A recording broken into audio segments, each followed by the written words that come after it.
My one hope today is that I can be a source of some inspiration. I'm going to address my remarks to anybody who's ever felt inferior or felt disadvantaged, felt screwed by life. This is a speech for the quad.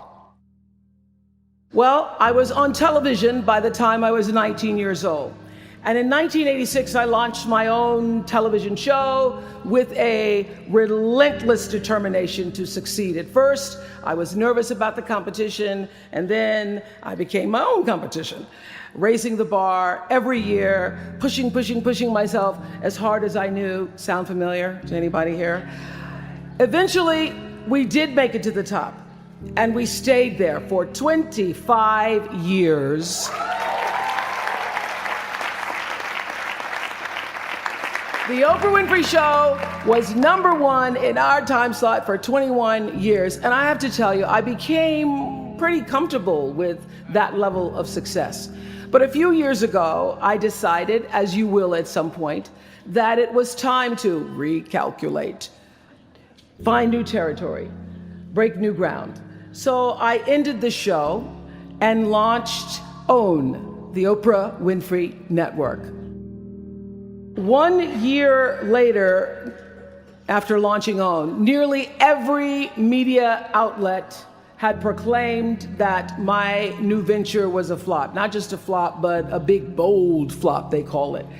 I can still remember the day I opened up USA Today and read the headline, "Oprah not quite standing on her own." It really was, this time last year, the worst period in my professional life. I was stressed and I was frustrated, and quite frankly, I was embarrassed.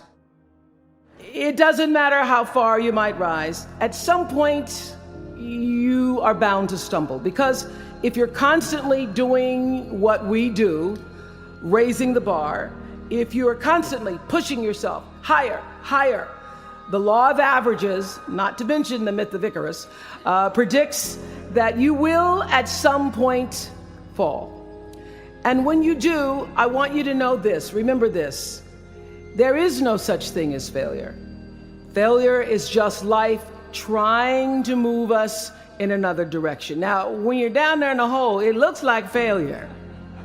So this past year, I had to spoon feed those words to myself. And when you're down in the hole, when that moment comes, it's really okay to feel bad for a little while. Give yourself time to mourn what you think you may have lost.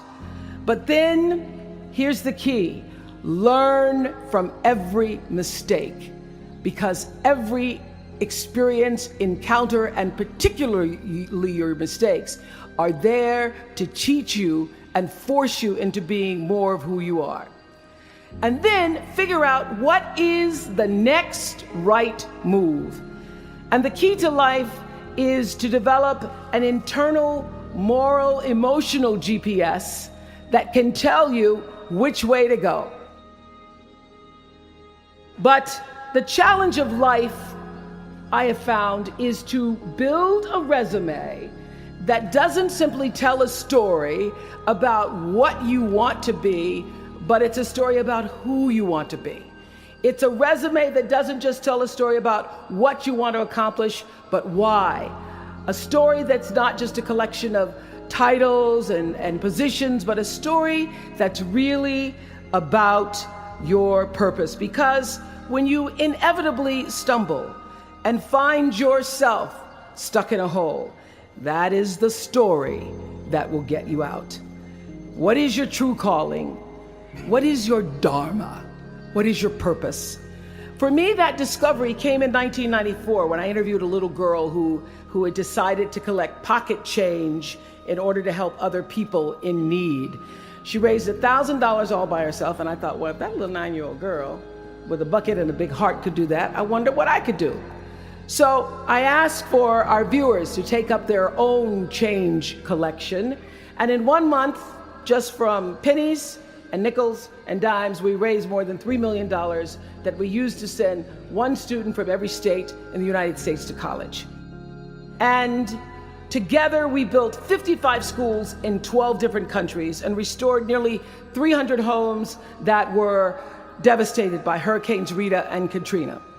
So the Angel Network, I've been on the air for a long time, but it was the Angel Network that actually focused my internal GPS. It helped me to decide that I wasn't just gonna be on TV every day, but that the goal of my shows, my interviews, my business, my philanthropy, all of it, whatever ventures I might pursue, would be to make clear that what unites us is ultimately far more redeeming and compelling than anything that separates me. Because what had become clear to me, and I want you to know, it isn't always clear in the beginning, because as I said, I've been on television since I was 19 years old. But around 94, I got really clear. So don't expect the clarity to come all at once, to know your purpose right away. But what became clear to me was that I was here on earth to use television and not be used by it, to use television to illuminate the transcendent power of our better angels. So this Angel Network, it didn't just change the lives of those who were helped, but the lives of those who also did the helping. It reminded us that no matter who we are, or what we look like, or what we may believe, it is both possible and, more importantly, it becomes powerful to come together in common purpose and common effort. In our political system and in the media, we often see the reflection of a country that is polarized, that is paralyzed, and is self-interested. And yet, I know you know the truth.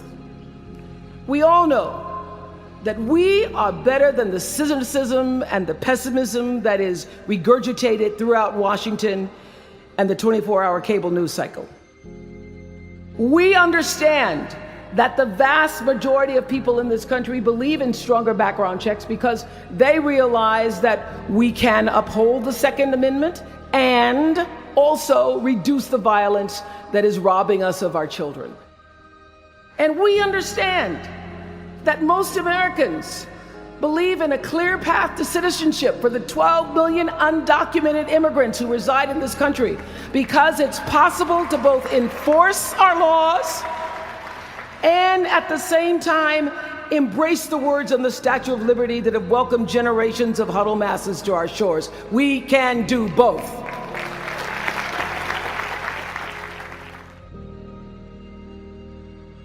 The point is, your generation is charged with this task of breaking through what the body politic has thus far made impervious to change.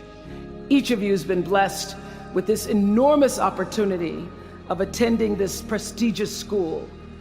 You now have a chance to better your life, the lives of your neighbors, and also the life of our country. When you do that, let me tell you what I know for sure. That's when your story gets really good. Maya Angelou always says, when you learn, teach. When you get, give. That, my friends, is what gives your story purpose and meaning. So you all have the power in your own way to develop your own Angel Network. And in doing so, your class will be armed with more tools of influence and empowerment than any other generation in history. I did it in an analog world. I was blessed with a platform that at its height reached nearly 20 million viewers a day.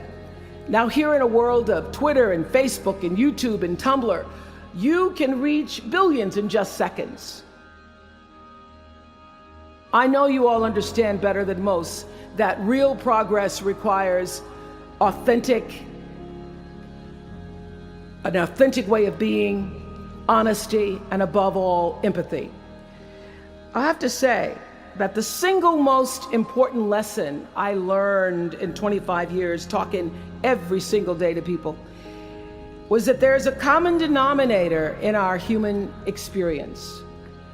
Most of us, I tell you, we don't want to be divided.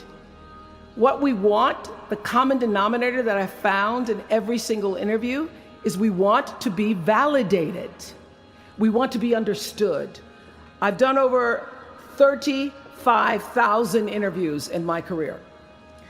And as soon as that camera shuts off, everyone always turns to me and inevitably in their own way asks this question: was that okay? I heard it from President Bush. I heard it from President Obama. I've heard it from heroes and from housewives. I've heard it from victims and perpetrators of crimes. I even heard it from Beyonce and all of her Beyonce-ness. She finishes performing, hands me the microphone and says, "Was that okay?" Friends and family, yours, enemies, strangers, in every argument, in every encounter, every exchange, I will tell you, they all want to know one thing: was that okay? Did you hear me? Do you see me? Did what I say mean anything to you? So whether you call it soul or spirit or higher self, intelligence, there is, I know this, there's a light inside each of you, all of us, that illuminates your very human beingness if you let it. No matter what challenges or setbacks or disappointments you may encounter along the way, you will find true success and happiness if you have only one goal. There really is only one, and that is this: to fulfill the highest, most truthful expression of yourself as a human being. You want to max out your humanity by using your energy to lift yourself up, your family, and the people around you. Theologian Howard Thurman said it best. He said, "Don't ask yourself what the world needs. Ask yourself what makes you come alive, and then go do that. Because what the world needs is people who have come alive." From time to time, you may stumble, fall. You will for sure, count on this, no doubt. You will have questions and you will have doubts about your path. But I know this: if you're willing to listen, to be guided by that still small voice that is the GPS within yourself, to find out what makes you come alive, you will be more than okay. You will be happy, you will be successful, and you will make a difference in the world.